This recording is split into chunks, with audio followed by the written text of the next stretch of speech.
ಯಾವ ಮನುಷ್ಯರಿಗಾದ್ರೂ ದೊಡ್ಡವ್ರ ನೆನಪಲ್ಲಿ ಇರೋಂಥ ಆಸ್ತಿಗಿಂತ ದೊಡ್ಡದೇನಿರುತ್ತೆ? ಅದಕ್ಕೆ ಈ ಮನೆಯಲ್ಲಿ ನಿಧಿ ಇದೆ ಅಂತ ಹೇಳ್ದೆ. ಯಾವ ರೀತಿ ಪ್ರಯತ್ನ ಪಟ್ಟರು ಇವ್ರು ಈ ಮನೆ ಬಿಡ್ತಾ ಇಲ್ಲ. ಏನಾದ್ರೂ ಮಾಡಿ ಈ ಮನೆ ನನ್ನ ಸ್ವಂತ ಮಾಡ್ಕೋಬೇಕು. ಅಲ್ಲಿ ನೋಡಿ ಹಾವು.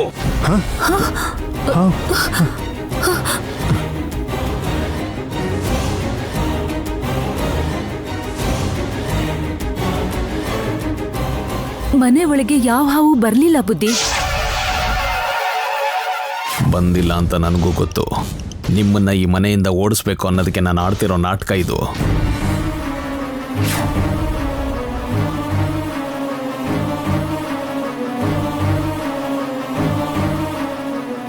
ಅದ್ಯಾವ ಕೋಣೆ? ಅದು ಬಟ್ಟೆ ಬದಲಾಯಿಸ್ಕೊಳ್ಳೋ ಕೋಣೆ. ಬುದ್ಧಿ,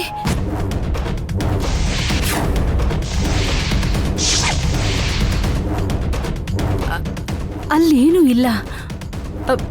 ನಿಮ್ಗೆ ಯಾಕೆ ಕಷ್ಟ? ನಾನು ಹಾವಾಡಿಗನ್ನ ಕರೆಸಿ ಓಡಿಸ್ಬಿಡ್ತೀನಿ. ಬೇಡ, ಆ ಹಾವು ಇಲ್ಲೇ ಎಲ್ಲೋ ಇರುತ್ತೆ. ನೀವಿಲ್ಲಿರೋದು ಕ್ಷೇಮ ಅಲ್ಲ. ಹೊರಟೋಗಿ. ಇಲ್ಲ ಬುದ್ಧಿ, ನಮ್ ಪ್ರಾಣಕ್ಕೋಸ್ಕರ ಪ್ರಾಣಕ್ಕಿಂತ ಹೆಚ್ಚಾಗಿರೋ ಈ ಮನೆನ ನಾವು ಕಳ್ಕೊಳ್ಳಲ್ಲ. ನಿಂಗೇನಾದ್ರೂ ಹುಚ್ಚ? ಆ ಹಾವು ನಿಮ್ಗೇನಾದ್ರೂ ಮಾಡಿದ್ರೆ?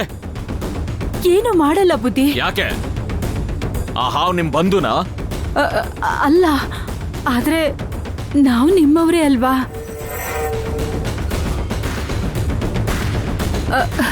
ನೀವೇ ಹೇಳಿದ್ರಲ್ವಾ ನಾವು ನಿಮ್ಮವರು ಅಂತ. ನಿಮ್ ಹೆಸರು ಹೇಳಿದ್ರೆ ನಾಗ ನೆರಳು ಕೂಡ ನಮ್ಮ ಮೇಲ್ ಬೀಳಲ್ಲ. ನೀವಿರುವಾಗ ನಮ್ಗೇನ್ ಭಯ?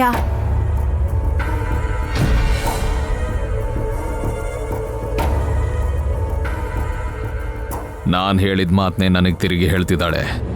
ಇವ್ರನ್ನ ಇಲ್ಲಿಂದ ಖಾಲಿ ಮಾಡಿಸೋದು ಅಷ್ಟು ಸುಲಭ ಅಲ್ಲ. ಸರಿ, ನಿಮ್ಮಿಷ್ಟ.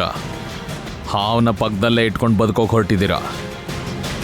ಹಾಲು ಹೆರೆದ್ರು ವಿಷ ಕಕ್ಕೋದು ಬಿಟ್ಟು ವಿಶ್ವಾಸ ಅಂತೂ ತೋರಿಸೋದಿಲ್ಲ ಆ ಜಾತಿ. ಹುಷಾರಾಗಿರಿ. ಬುದ್ಧಿ,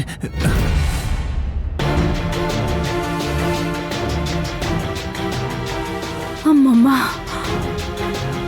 ನನ್ನ ನಾಗಮ್ಮನ್ಗೇನೂ ಆಗ್ಲಿಲ್ಲ. ಪಶುಪತಿ,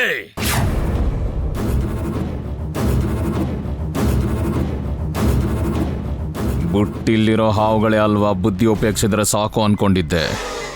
ಆದ್ರೆ ಇದು ಹುತ್ತದಲ್ಲಿರೋ ಹಾವು ಅಂತ ತಿಳಿದು ಬಂತು. ಅದಕ್ಕೆ ಬುದ್ಧಿನ ಪಕ್ಕಕ್ಕಿಟ್ಟು ಹಾರೆಯಿಂದ ಪರಿಷ್ಕಾರ ಹುಡುಕ್ತೀನಿ. ತಲೆ ಬಾಗಿದ್ರೆ ಸರಿ, ಇಲ್ಲ ಅಂದ್ರೆ ಹೊಲನೇ ಹೂಳಿರೋ ಈ ಕೈಗಳಿಂದನೇ ಅಡ್ಡ ಅಡ್ಡ ಕತ್ತರಿಸಾಕ್ತೀನಿ ಅದನ್ನ. ಈ ಧನಂಜಯ ಮನ್ಸು ಮಾಡಿದ್ರೆ ಮೃತ್ಯುಂಜಯ ಕೂಡ ಅವ್ರನ್ನ ಕಾಪಾಡಕ್ಕಾಗೋದಿಲ್ಲ ಅಂತ ತೋರಿಸ್ತೀನಿ ಅವ್ರಿಗೆ.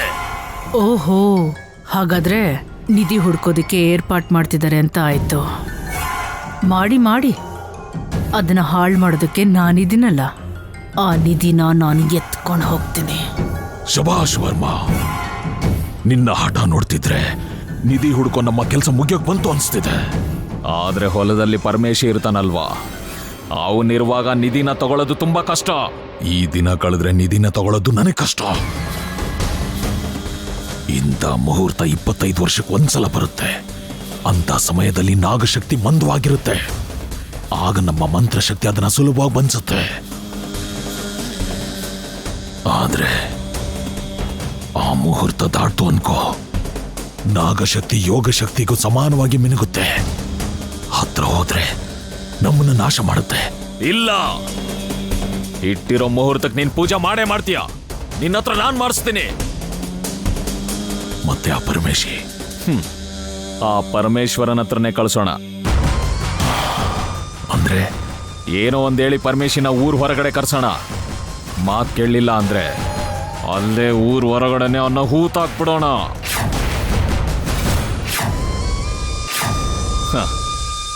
ಹಾವು ಕಚ್ಚಿ ಸತ್ತೋದ ಅಂತ ವಿಷಯ ಹಬ್ಬಿಸ್ಬಿಡೋಣ. ಇದೊಂದೇ ದಾರಿ ಅನ್ಸುತ್ತೆ. ಇನ್ನು ನಾವು ಸಮಯ ವ್ಯರ್ಥ ಮಾಡಬಾರ್ದು. ನೀನ್ ಹೇಳಿದ್ದನ್ನೇ ಮಾಡೋಣ. ಬಾ, ಬೇಗ ಬಾ.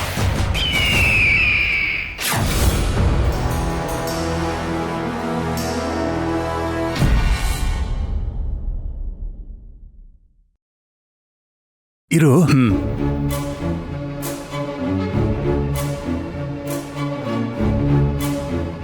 ಬನ್ರಿ, ಊಟ ಬಡಿಸ್ತೀನಿ. ಕಟ್ಕೊಡು, ದಾರಲ್ಲೇ ತಿನ್ಕೋತೀನಿ. ಆ ದಾರಿಲಿ ಯಾಕೆ ತಿನ್ಬೇಕು? ಎಲ್ಲಿಗೆ ಹೋಗ್ತಿದ್ದೀರಾ? ಆ ವರ್ಮ ಅವರು ಪಟ್ಟಣದಲ್ಲಿ ಟ್ರ್ಯಾಕ್ಟರ್ ತಗೋತಾ ಇದಾರಂತೆ. ಅವ್ರು ಹೋಗಕ್ಕಾಗದೇ ಇರೋದಕ್ಕೆ ನನಗೆ ಹೋಗಿ ದುಡ್ಡು ಕಟ್ಬಿಟ್ಟು ಬಾ ಅಂತಿದ್ದಾರೆ. ಅಷ್ಟೇನಾ? ಅಷ್ಟೇನಾ ಅಂತಿದ್ಯಲ್ಲ? ನಾನೀಗ ಪಟ್ಟಣಕ್ಕೆ ಹೋಗ್ಬಿಟ್ರೆ ವಾಪಸ್ ಬರೋದಕ್ಕೆ ಬಸ್ಸಲ್ಲಿದೆ. ರಾತ್ರಿ ಎಲ್ಲ ಅಲ್ಲೇ ಇರಬೇಕು. ಅದು ಅಲ್ಲದೆ ಗರ್ಭಿಣಿ ಆಗಿರೋ ನಿನ್ನ ನಾನು ಬಿಟ್ಟು ಹೇಗೆ ಹೋಗ್ಲಿ ಹೇಳು? ನೀನ್ ನೋಡ್ಕೊಳ್ಳೋದಕ್ಕೆ ಯಾರಿರ್ತಾರೆ? ನನ್ನ ನೋಡ್ಕೊಳಕ್ಕೆ ನಾಗಮ್ಮ ತಾಯಿ ಇದ್ದಾಳೆ.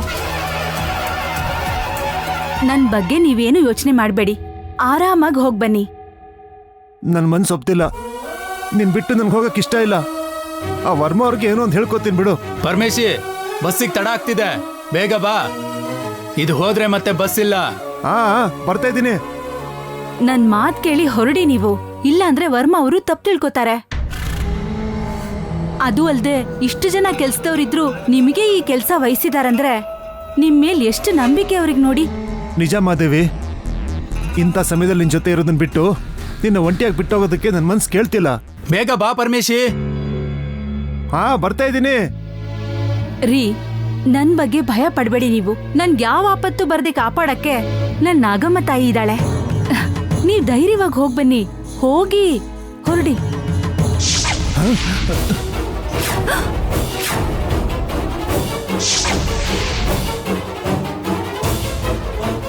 ಏನ್ ಮಹಾದೇವಿ, ಅಲ್ಲಿ ಎಡಭುಜದ ಮೇಲೆ ಬಿದ್ರೆ ಅಪಶಕುನ ಅಂತ ಹೇಳ್ತಾರೆ ಅಲ್ವಾ? ಅಪಶಕುನ ಆದ್ರೂ ಆ ತಾಯಿ ದಯೆ ಇದ್ರೆ ಒಳ್ಳೆ ಶಕುನ ಆಗಿ ಬದ್ಲಾಗ್ಬಿಡತ್ತೆ. ನೀವೇನು ಭಯ ಪಡ್ಬೇಡಿ. ಪರಮೇಶಿ, ಬಸ್ ಹೋಗುತ್ತೆ. ಹೋದ್ರೆ ಹೋಗ್ಲಿ, ನಾನು ಮಾತ್ರ ಹೋಗೋದಿಲ್ಲ. ಹೋಗಿ ಆ ವರ್ಮ ಅವ್ರಿಗೆ ಹೇಳ್ಬಿಟ್ಟು ದುಡ್ಡನ್ನ ವಾಪಸ್ ಕೊಟ್ಬಿಡ್ತೀನಿ. ಚೆನ್ನಾಗಿರಲ್ಲ ರೀ. ಅವ್ರು ನಮ್ಗೆ ಎಷ್ಟು ಸಹಾಯ ಮಾಡಿದ್ದಾರೆ. ಅಂಥದ್ರಲ್ಲಿ ಅವ್ರು ನಮಗ್ ಕೇಳಿರೋದು ಚಿಕ್ಕ ಸಹಾಯ. ಅದು ನಮ್ ಕೈಯಲ್ಲಿ ಆಗಲ್ಲ ಅನ್ನೋದು ಧರ್ಮ ಅಲ್ಲ. ನನ್ ಮಾತ್ ಕೇಳಿ. ಅದ್ ಹಾಗಲ್ಲ. ಬರ್ತೀಯಾ ಇಲ್ಲ ವರ್ಮ ಅವ್ರಿಗೆ ಹೇಳ? ಬರ್ತಿದಾರಿ. ನೀ ಹೊರಡ್ರಿ. ಅಯ್ಯೋ, ನಿನ್ ಬಿಟ್ಟು ಹೋಗಕ್ಕಾಗ್ತಿಲ್ಲ, ಇಲ್ಲಿರೋಕ್ಕೂ ಆಗ್ತಿಲ್ಲ. ಎಲ್ಲ ನನ್ನ ಕರ್ಮ. ಸರಿ, ಹೋಗಿ ಬರ್ತೀನಿ. ನೀನ್ ಹುಷಾರು. ಹೊರಡಿ ನೀವು.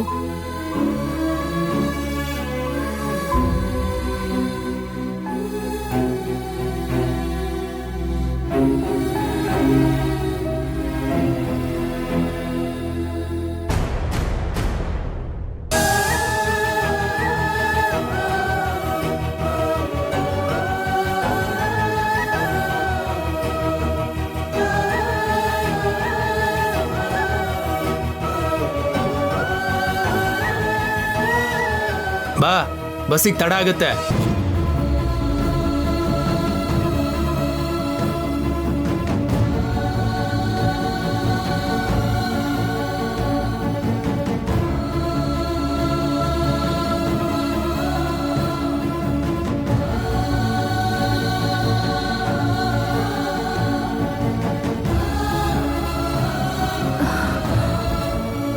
ಅಮ್ಮ ನಾಗಮ್ಮ, ನನ್ ಗಂಡನ್ಗೆ ಯಾವ ತೊಂದ್ರೆನೂ ಆಗದೆ ಇರೋಗ್ ನೋಡ್ಕೊಮ್ಮ.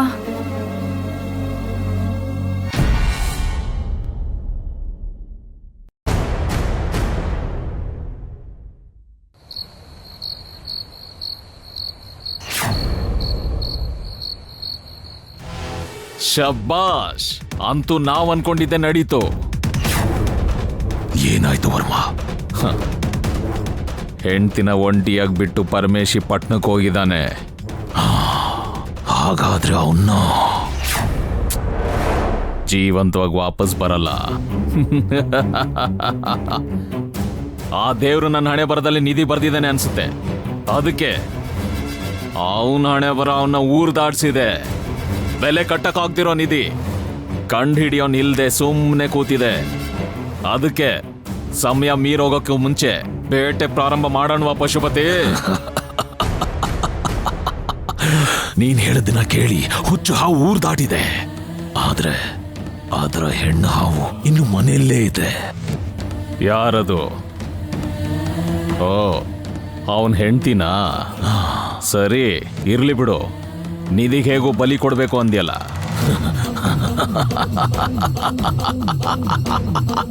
ಪಾಪ, ಮೇಕೆ ಕುರಿ ಕಡಿಯೋನೇ ನಂಬಿಡ್ತು. ಇನ್ನು ಬಲಿ ಆಗೋದೊಂದೇ ಬಾಕಿ.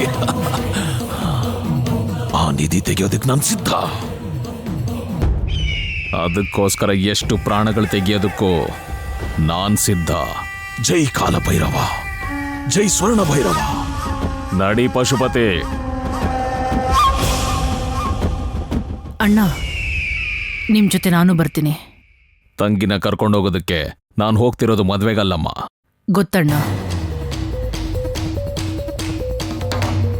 ನಿನಗೆ ನಾನು ಹೋಗ್ತಿರೋ ಜಾಗ ಮಾತ್ರ ಗೊತ್ತು, ಆದ್ರೆ ಆ ಜಾಗ ಎಷ್ಟು ಪ್ರಮಾದಕರ ಅಂತ ನನಗ್ ಮಾತ್ರ ಗೊತ್ತು. ಅದಕ್ಕೆ ನಾನು ನಿಮ್ ಜೊತೆನೆ ಬರ್ತೀನಿ ಅಂದೆ. ಹೀಗೆ ಗರ್ಭವತಿ ಆಗಿದ್ದಾಗ ಅಂತ ಜಾಗಕ್ಕೆ ಬರಬಾರ್ದಮ್ಮ.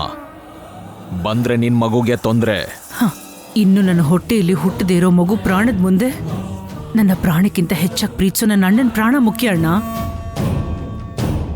ಭದ್ರ, ನಾನ್ ಮಾಡ್ತಿರೋ ಈ ಪ್ರಯತ್ನದಲ್ಲಿ ನನಗೇನಾದ್ರೂ ತೊಂದರೆ ಆದ್ರೆ ನಮ್ ಕುಟುಂಬನ ನೋಡ್ಕೋಬೇಕಾದವಳು ನೀನೇ. ನೀನಿಲ್ದಿರೋ ಈ ಪ್ರಪಂಚನೇ ನನಗೆ ಬೇಡ ಅಣ್ಣ. ಈ ಕುಟುಂಬದಲ್ಲಿ ನನಗೇನ್ ಕೆಲ್ಸ? ನಿನ್ನ ಅಲ್ಲಿ ಕರ್ಕೊಂಡು ಹೋಗಕ್ಕಾಗಲ್ಲ. ಅಣ್ಣ, ದಯವಿಟ್ಟು ನನ್ನ ಬರಬೇಡ ಅಂತ ಹೇಳ್ಬೇಡ ಅಣ್ಣ. ನೀನಿಲ್ಲಿ ಕಷ್ಟದಲ್ಲಿ ಇರ್ಬೇಕಾದ್ರೆ ನಾನಿಲ್ಲಿ ಪ್ರಶಾಂತವಾಗಿರಕ್ಕಾಗಲ್ಲ ಅಣ್ಣ. ನಿನಗೇನ್ ಆಗ್ಬಿಡುತ್ತೋ ಅನ್ನೋ ಭಯದಲ್ಲಿ ನಾನು ಬದುಕೋದೇ ಇಲ್ಲ ಅಣ್ಣ. ಟೆನ್ಷನಲ್ಲಿ ಇಲ್ಲಿ ಸಾಯೋ ಬದಲು ನಮ್ಮ ಅಣ್ಣನ ಜೊತೆ ಅಲ್ಲೇ ಬಂದು ಸಾಯೋದಕ್ಕಿಷ್ಟ. ದಯವಿಟ್ಟು ನನ್ನ ನಿನ್ನ ಜೊತೆ ಬರೋದಕ್ಕೆ ಬಿಡೋಣ. ನನಗೇನೇ ಆದ್ರೂ ಪರವಾಗಿಲ್ಲ. ನಮ್ಮ ಅಣ್ಣನ ಜೊತೆ ನಾನಿದ್ದೀನಿ ಅನ್ನೋ ತೃಪ್ತಿ ಸಾಕು ನನಗೆ. ನಿನ್ನ ಜೊತೆ ಕರ್ಕೊಂಡು ಹೋಗು. ಹಾಗಲ್ಲ ಭದ್ರ, ಬರ್ಲಿ ಬಿಡು ವರ್ಮ. ಸರಿ ಬಾಮ್ಮ.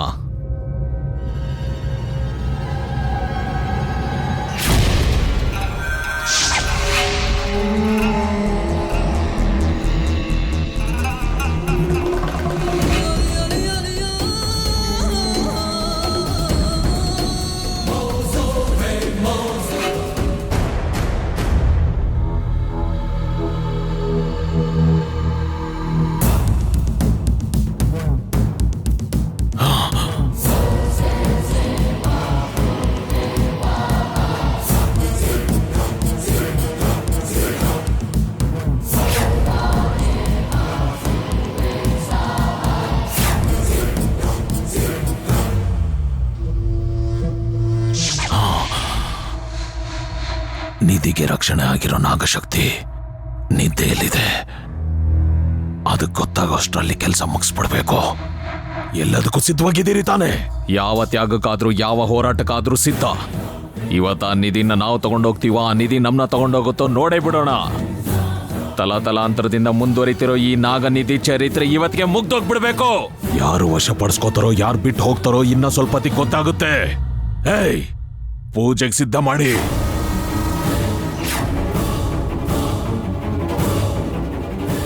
ಓಂ ಸ್ವರ್ಣ ಭೈರವಾಯ ನಮಃ. ಓಂ ಅಗ್ನಿದೇವಾಯ ನಮಃ.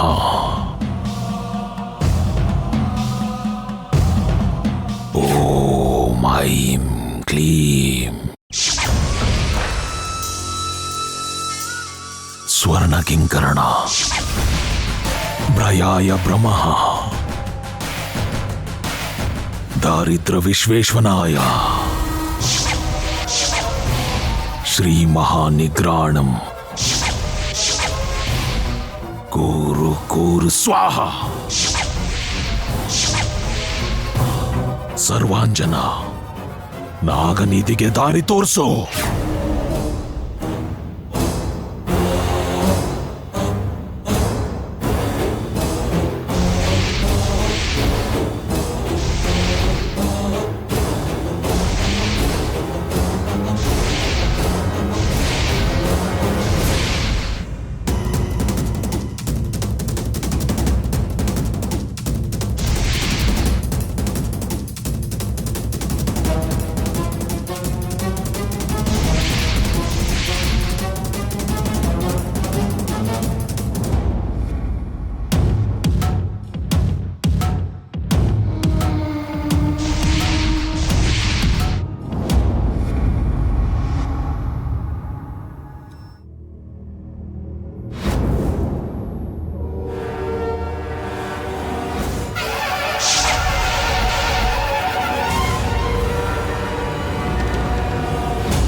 ನಾಗಶಕ್ತಿ ನಿದ್ದೆಯಿಂದ ಎದ್ದಿದೆ. ಅದನ್ನ ಬಂಧಿಸದೇ ಇದ್ರೆ ನಾವು ಬಲಿ ಆಗೋದು ತಪ್ಪಿದ್ದಲ್ಲ. ಅಂದ್ರೆ ಹಾಗಿದ್ರೆ ಈಗಲೇ ಬಂಧಿಸ್ಬಿಡಿ.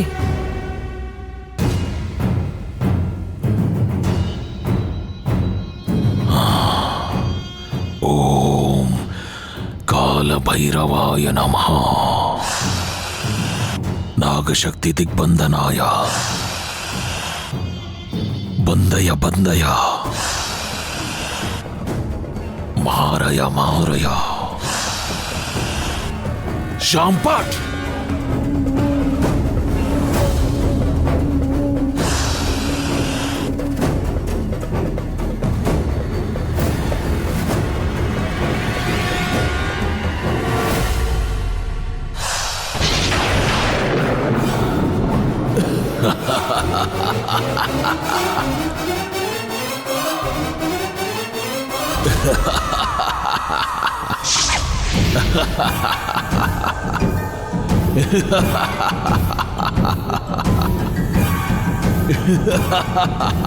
ಸಾಧಿಸ್ಬಿಟ್ವಿ.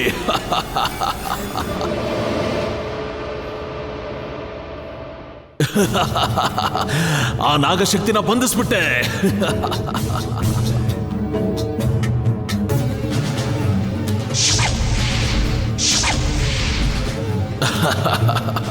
ನಾಗಬಂಧನದಿಂದ ನಿಧಿನ ಬಿಡಿಸ್ಬಿಟ್ಟೆ.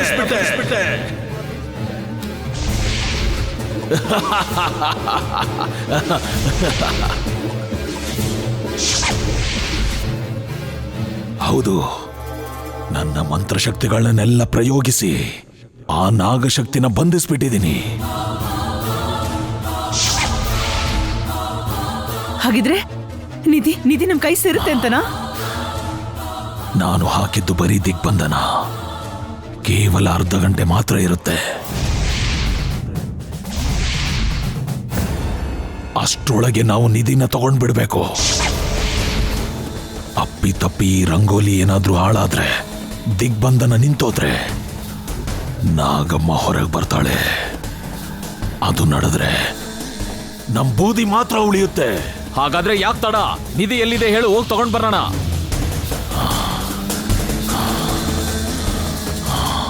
ಅಲ್ಲಿ ಆ ಮನೆಯಲ್ಲೇ ಇದೆ ಆ ನಿಧಿ. ನಡಿರೋ. ಅಣ್ಣ, ಅಲ್ಲಿ ಮಹಾದೇವಿ ಇದ್ದಾಳಣ್ಣ.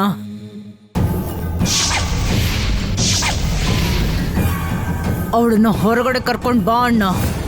ಅವಳನ್ನ ಮೇಲ್ ಕಳ್ಸೋ ಜವಾಬ್ದಾರಿ ನಂದು. ಭದ್ರಾ, ಮಹಾದೇವಿ ಇರ್ಲಿ ಯಾರೇ ಇರ್ಲಿ, ಈ ಧನಂಜಯ ಕಾಲಾಗ್ನಿಗೆ ಬಲಿ ಆಗ್ಬೇಕಾಗಿತ್ತೆ.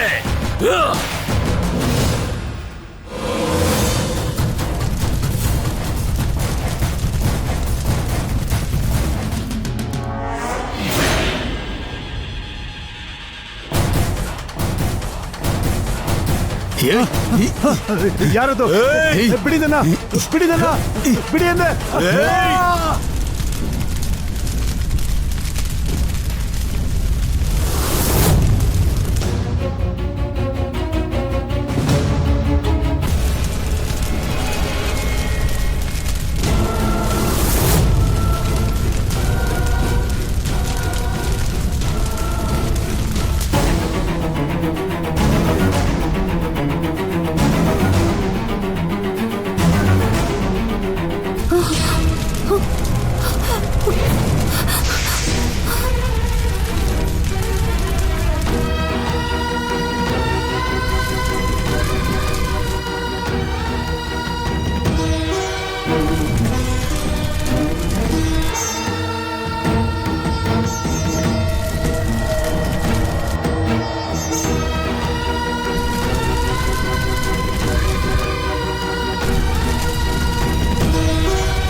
ಹೋಗ್ರೋ, ಹೋಗಿ ಹೊಲನ ಬೆಳೆನ ಎಲ್ಲ ಸುಟ್ಟಾಕ್ರಿ. ಆಯ್ತು ಬುದ್ಧಿ.